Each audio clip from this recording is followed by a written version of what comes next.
से पलायन कैसे रुकेगा और यहाँ रोजगार का सृजन कैसे होगा? बिहार से पलायन कैसे रुकेगा, इस पर हम रोज बता रहे हैं। बिहार से पलायन रोकने का, रोजगार का दो ही तरीका है। पहला, शिक्षा में आमूलचूल परिवर्तन, और दूसरा पूंजी की उपलब्धता। शिक्षा व्यवस्था यहाँ ध्वस्त है, उसको सुधारा जाना है। लेकिन जो सबसे बड़ी बात है, शिक्षा पर तो आप लोग रोज चर्चा करते हैं, कहना आसान है कि शिक्षा सुधरेगा तो रोजगार मिलने लगेगा। जो दूसरी बड़ी बात है, बिहार के पलायन को अगर आप समझना चाहते हैं तो यहाँ पलायन लोगों का नहीं है, यहाँ से पलायन लोगों का श्रम का है, पलायन बुद्धि का है, और सबसे बड़ा यहाँ से पलायन है पूंजी का पलायन। बिहार में रोजगार और पलायन रोकने का जो सबसे सटीक तरीका है कि लोगों के हाथ में पूंजी उपलब्ध कराया जाए, ताकि लोग अपने अपने क्षमता के अनुसार कुछ न कुछ स्वरोजगार कर सके। अब आप कहिएगा कि अभी ये क्यों नहीं और आप कैसे कर दीजिएगा। बिहार में पूंजी लोगों के पास इसलिए नहीं है कि पूंजी के दो स्रोत हैं। पहला, जो आप कमाते हैं और कमाकर जो पैसा बचाते हैं वो आपके लिए पूंजी बनता है। दूसरा, जो पैसा आप बचाने के अलावा जब जो जरूरत पड़ती है आप बैंक से लोन लेते हैं। मान लीजिए कि आपने अपने आमदनी से 1 लाख रुपया बचाया, आपको घर बनाना है 10 लाख रुपए का, तो 1 लाख रुपया आप अपना लगाते हैं, 9 लाख रुपया बैंक का लेते हैं, 10 लाख का घर बनता है। तो बिहार इस चीज को देखने के लिए रिजर्व बैंक ऑफ इंडिया एक आंकड़ा जारी करता है जिसको कहते हैं क्रेडिट डिपॉजिट रेशियो, कि समाज के तौर पर कितना पैसा आप बैंक में बचा करके जमा कर रहे हैं और कितना पैसा बैंक वाले लोन दे रहे हैं। आरबीआई ये आंकड़ा जारी करता है, उसको देख लीजिएगा। देश के स्तर पर क्रेडिट डिपॉजिट रेशियो है 70%। मतलब अगर भारत भर के लोगों ने बैंकों में 100 रुपया जमा किया तो बैंकों ने 70 रुपया ऋण के तौर पर समाज को वापस किया, घर बनाने के लिए, गाड़ी चलाने के लिए, उद्योग व्यापार करने के लिए।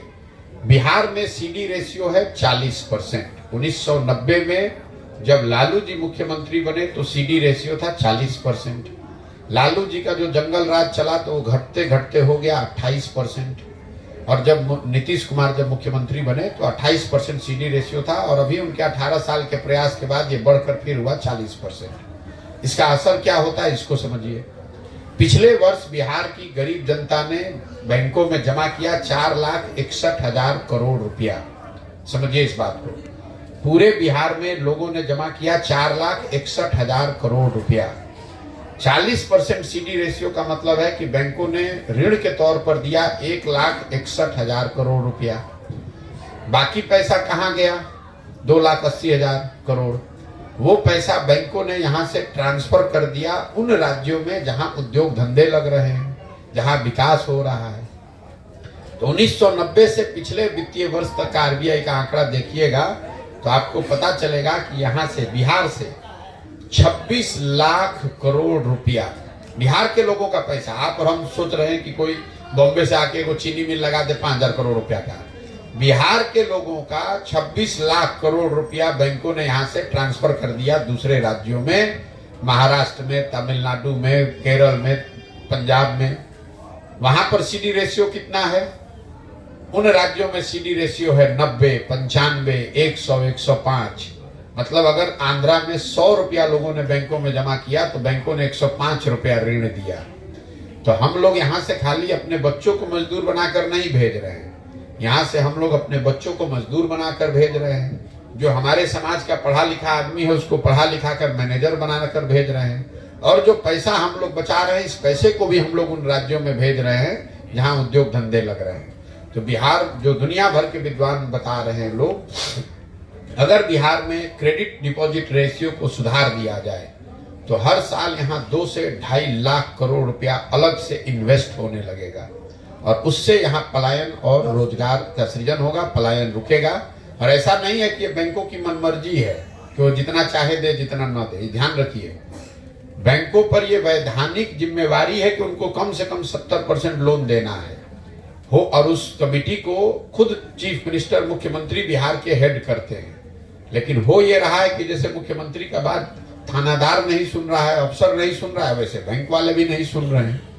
आप जरा अंदाजा लगाइए कि अगर 26 लाख करोड़ रुपया बिहार में रहा होता तो कितने ज्यादा लोगों ने घर बनाया होता, कितने ज्यादा लोगों ने मोटरसाइकिल कार खरीदा होता, कितने लोगों ने खाद, सीमेंट, कपड़े का व्यापार कर लिया होता।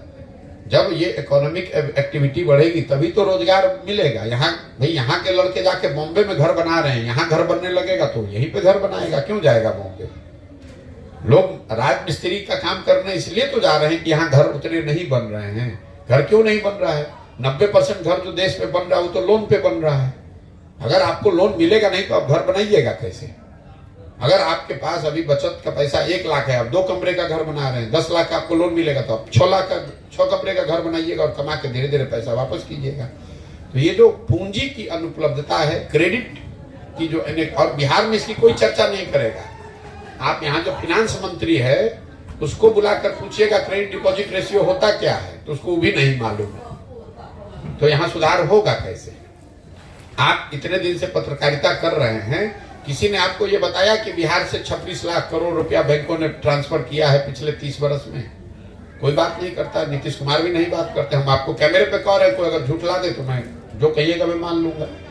इतना पैसा यहाँ के लोगों का, हमारा आपका बचत का पैसा बैंक दूसरे जगह भेज रहे हैं, सरकार सो रही है। सरकार नौकरी या नौकरी में आरक्षण की बात कर रही है। अरे ये पैसा जब यहाँ लगेगा तब तो यहाँ के हर घर में बच्चों को रोजगार मिलेगा। सर ये जो भैया